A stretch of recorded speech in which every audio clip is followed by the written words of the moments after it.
ഏതായാലും കുഞ്ഞേമത് ഈ പരിപാടി എങ്ങനെയായാലും നിർത്തൂലാന്ന്. എന്നിട്ട് ആ കൂട്ടത്തിൽ വന്നിട്ട് ഡയലോഗ് ഉണ്ട്. എന്താ ഡയലോഗ് അറിയോ? അങ്ങനെ ലിംഗത്തുമ്പോൾ തൊട്ടുകാണ്ടൊന്നും ഈ ഏർപ്പാട് നിർത്താൻ സമ്മതിക്കൂലാന്ന്. അങ്ങനെ അതുമായി കൊണ്ട് ബന്ധപ്പെടുത്തിക്കാണ്ട് നിങ്ങൾ പറഞ്ഞുകാണ്ട് ഒന്നും ഞങ്ങൾ ഈ പരിപാടി നിർത്തൂലാന്ന് ആര് കുഞ്ഞേമത് പറയുന്നുണ്ട്. കുഞ്ഞേമ ലിംഗത്തിൻ്റെ കാര്യം ഒന്ന് പറയണമെന്ന് കേട്ടു നോക്കാം. നമുക്ക് പറഞ്ഞ കുഞ്ഞേമേ എന്താ മനസ്സിലാക്കിയത്? അങ്ങനെ ലിംഗത്തിമ്മ കളിച്ചിട്ടൊന്നും ഈ ഏർപ്പാട് നിർത്താൻ സമ്മതിക്കൂല. കേട്ടില്ല നിങ്ങള്? നിങ്ങൾ എന്താ മനസ്സിലാക്കിയത്? അങ്ങനെ ലിംഗത്തുമ്മ തൊട്ടുകാണ്ടൊന്നും പറഞ്ഞുകാണ്ട് ഈ ഏർപ്പാട് നിർത്താൻ സമ്മതിക്കൂല. അത് അതിനൊന്നും നിങ്ങളെ കൊണ്ട് കഴിയൂല. അപ്പം ലിംഗവുമായി കൊണ്ട് നല്ലൊരു ബന്ധമാണ് ഇവർക്ക്.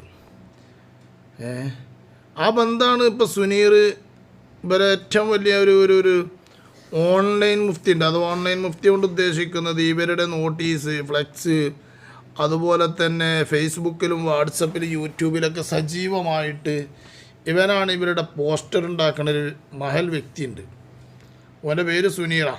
നമുക്കൊരു ഉപദേശമായിട്ടൊക്കെ വന്നിരുന്ന ഒരു 5-8 മാസം മുമ്പ് ഭയങ്കര ഉപദേശമായിരുന്നു. അന്നെ ഞാൻ അറിയും, ഇജ്ജ് അവിടെ ഉള്ളവനല്ലേ ഇവിടെ ഉള്ളവനല്ലേ എന്നൊക്കെ ചോദിച്ചിട്ട് കുറേ വോയിസ് ഉണ്ട് എൻ്റെ അടുത്ത്. ഞാൻ ഒരുപാട് വോയിസ് ഉണ്ട്. അങ്ങനെ അന്ന് ഞങ്ങൾ ഒരുപാട് കാര്യങ്ങൾ സംസാരിച്ചു. കൂട്ടത്തിലോ നമ്മളങ്ങനെ നല്ല രൂപത്തിൽ ഇങ്ങനെ അതിലേക്ക് ഇങ്ങനെ ക്ഷണിച്ചു കൊണ്ടുള്ള പരിപാടികൾ പറഞ്ഞു നോക്കി. പക്ഷെ നമ്മളതിലേക്കൊന്നും വഴകണില്ല എന്നുണ്ടപ്പോൾ പിന്നെ ഞെരി തെറ്റിയാണ്ട് പോയതാണ്. അങ്ങനെ ഓനാണ് പോലെ പിന്നെ ഓൺലൈനിൽ കൂടിയും ഫേസ്ബുക്കിൽ കൂടിയൊക്കെ എഴുതി ഫോട്ടോ ഒക്കെ വെച്ച് പിന്നെ തംബ്ലൈനുകളൊക്കെ ഉണ്ടാക്കി വലിയ നോട്ടീസുകളൊക്കെ ഉണ്ടാക്കി ഫ്ലക്സുകളൊക്കെ ഉണ്ടാക്കി പ്രചരിപ്പിക്കുന്ന പോലെ ഏറ്റവും വലിയ ഓൺലൈൻ മുഫ്തി എന്നൊക്കെ പറയാം ഓനാണ്. അപ്പോൾ ഈ ലിംഗത്തുമ്മ തൊട്ടുകാണ്ട് കളിച്ചണ്ട, ലിംഗവുമായി ബന്ധപ്പെട്ട് കാണ്ടൊന്നും ഞങ്ങളെ പറ്റിക്കാണ്ട് പറഞ്ഞാൽ ഞങ്ങളത് നിർത്തൂല എന്നൊക്കെ പറയണത് അത് ആ സാധു ഇപ്പോൾ കുറച്ച് ലിംഗവുമായി കൊണ്ട് കുടുങ്ങിക്കിടക്കുകയാണ്. ആര്? സുനീർ.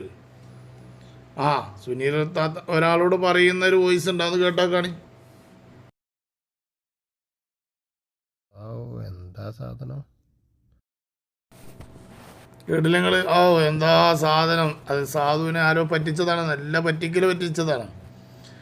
ആരോ ഫേക്ക് ഐ ഡി ഉണ്ടാക്കിയാണ്ട് ചെന്ന് ഫേക്ക് ഐ ഡിൻ്റെ അപ്പുറത്തുള്ള ആൾ ആരാന്നൊന്നും നോക്കാതെ പെണ്ണാണോന്നൊന്നും നോക്കാതെ ഇവൻ എന്ത് ചെയ്തു? കൈകാര്യം ചെയ്തു. ഈ സാധു അപ്പുറത്തുള്ളത് പെണ്ണാണോ ആണാണോ എന്നൊന്നും നോക്കാതെ കൈകാര്യം ചെയ്തപ്പോൾ ഇതിൻ്റേതായ മുഴുവനും വിട്ടുകൊടുത്തു. സുനീറിൻ്റേതായ ഫുള്ള് കാര്യങ്ങളും ചെയ്തു. അതൊക്കെ ആൾ പിടിച്ചെടുത്തു. ഇപ്പോൾ സുനീറിനെ എവിടെയും കാണുന്നില്ല. സുനീറിനെ ഇപ്പോൾ കാണാൻ കിട്ടണില്ല. എന്താണാവോ? നമ്മളൊന്നും വിട്ടാവോ, ഒന്നും മുണ്ടണില്ല, പറയണില്ല. ഈ ഒരവസ്ഥയിലാണ് ഇപ്പോൾ ഉള്ളത്. അപ്പോൾ നമ്മളെന്താ അറിയോ കാര്യം മനസ്സിലാക്കേണ്ടത്? ഒന്നിപ്പോൾ നമ്മൾ പുറത്ത് പറയേണ്ട കാര്യമുള്ളതല്ല. പക്ഷേ ഇവർക്ക് പറഞ്ഞുകൂടാത്തതൊന്നും ഇല്ലല്ലോ എന്നുള്ള നിലക്കാണ് ഇപ്പോൾ നമ്മളിതൊക്കെ പറയണത്. ഇങ്ങനെ ഒരുപാട് സംഗതികൾ. പിന്നെ ഈ എന്താ സാധനം എന്ന് പറഞ്ഞതിൻ്റെ ബാക്കിൽ ആ സാധനമൊക്കെ ഉണ്ട്, എല്ലാ സാധനങ്ങളും ഉണ്ട്. പക്ഷേ അത് നമുക്ക് ഇതിൽ കൊടുക്കുന്നത് വളരെ മോശമാണ് എന്ന് മനസ്സിലാക്കിയിട്ടാണ് അതൊന്നും നമ്മളിതിൽ കൊടുക്കാത്തത്. ഏതായാലും ഉസ്താദുമാരെ, വലിയ വലിയ ആലിമീങ്ങളെ, വലിയ വലിയ സാദാത്യങ്ങളെ, വലിയ വലിയ പണ്ഡിതന്മാരെ തെറി വിളിക്കുകയും വേണ്ടാത്തത് പറയുകയും ചെയ്താൽ ചിലപ്പോൾ നമ്മളെന്ത് ചെയ്യും? അങ്ങനത്തെ കാര്യങ്ങളിലൊക്കെ പോയി ചാടും. നാളെ മാഷറിയിലുണ്ടല്ലോ, അൽക്കഫ് സൂറത്തിൽ പറഞ്ഞിട്ടില്ലേ, ലാ യുഗാദിറു സഗീറത്തൻ വലാ കബീറത്തൻ ഇല്ലാ അഹ്സാ എന്ന് പറഞ്ഞൊരു വിഷയമുണ്ടല്ലോ. അതൊക്കെ പറഞ്ഞിരിക്കണേ എന്തിനാണ്? അതൊക്കെ നമ്മൾ മനസ്സിലാക്കണം. നാളെ മാഷറിയിലെത്തിയിട്ട് നമ്മളെ കിതാബ് കിട്ടിയിട്ട് ആ കിതാബ് നമ്മളിങ്ങനെ വായിക്കുമ്പോൾ പടച്ചോനെ എല്ലാം ഉണ്ടല്ലോ ഇതിൽ, എല്ലാ ചെറുതും വലുതുമായ കേസുകളും ഇതിൽ പടച്ചോനെ ചേർത്തിട്ടുണ്ടല്ലോ, ഇത് എന്ത് കിതാബാണ് എന്ന് പറഞ്ഞിട്ട് നമ്മൾ അവിടെ അത്ഭുതപ്പെടും, അവിടെ വേവലാതിപ്പെടും, വിഷമത്തിലാവും. എന്തുകൊണ്ട്? നമ്മൾ മറ്റൊരുത്തൻ്റെ തെറ്റുകളെ അടച്ചു വെക്കണം എന്നാണ്. ഒരാളൊരു തെറ്റ് ചെയ്തത് കണ്ടു കഴിഞ്ഞാൽ നമ്മളെന്ത് ചെയ്യണ്ട? അത് പ്രചരിപ്പിക്കണ്ട. അത് പ്രചരിപ്പിക്കാതിരിക്കലാണ് ഹൈറ്. പ്രചരിപ്പിക്കൽ കൊണ്ട് പ്രത്യേക നേട്ടങ്ങളൊന്നും ഇല്ല.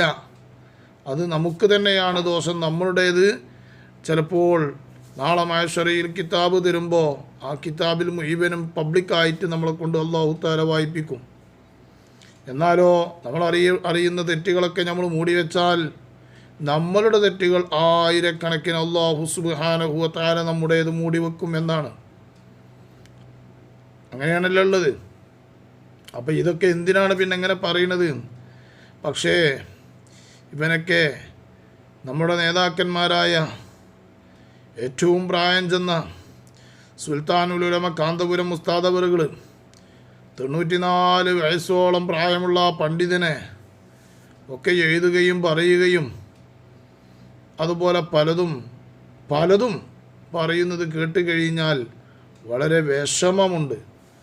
അതുപോലെ തന്നെ മൗലാന പേരോട് ഉസ്താദ്, ആ പണ്ഡിതനൊക്കെ സുന്നത്ത് ജമാഅത്തിന് വേണ്ടിക്കൊണ്ട് ഇവിടെ പരിശ്രമിച്ചത് എഴുതി തീർക്കാൻ പോലും, പറഞ്ഞു തീർക്കാനും എഴുതി തീർക്കാൻ പോലും സാധിക്കൂല, അത്രമാത്രം പരിശ്രമിച്ചിട്ടുണ്ട്. മഹാനായ സയ്യിദന ഖലീൽ ബുഖാരി തങ്ങളവറുകൾ എത്രയോ പരിശുദ്ധ ദീനുൽ ഇസ്ലാമിന് വേണ്ടി സുന്നത്ത് ജമാഅത്തിന് വേണ്ടി കൊണ്ടിവിടെ കഠിനാധ്വാനം ചെയ്യുന്ന സയ്യിദ് അവറുകളാണ്. ആ സയ്യിദിനൊക്കെ പരസ്യമായി കൊണ്ട് ഇവർ പറയുന്നത് കേൾക്കുമ്പോൾ സങ്കടമുണ്ട്. അതിന് വേണ്ടിക്കൊണ്ട് ഏറ്റവും കൂടുതൽ നോട്ടീസ് ഉണ്ടാക്കുകയും അതിൻ്റെ തമ്പലൈനുകളും അതുപോലെ തന്നെ ഫേസ്ബുക്കിലുമൊക്കെ കടന്ന് കളിച്ചിരുന്ന ഒരാളാണ് സുനീർ. ആ സുനീറാണ് ഇപ്പോൾ ലിംഗത്തമ്മ തൊട്ട് കളിച്ചത്. കുഞ്ഞേമ്മ ലിംഗത്തമ്മ തൊട്ട് കളിച്ചിന കാര്യങ്ങളും നിങ്ങൾ പറഞ്ഞിട്ട് ഞങ്ങളെ നിർത്തലാക്കാൻ നോക്കണ്ട എന്നൊക്കെ കുഞ്ഞേമ്മത് പറയുന്നുണ്ട് എങ്കിലും ലിംഗത്തുമൊന്ന് തൊട്ട് കളിച്ചിട്ടുണ്ട് ഇവിടെ എന്ന് സാന്ദർഭികമായി കൊണ്ട്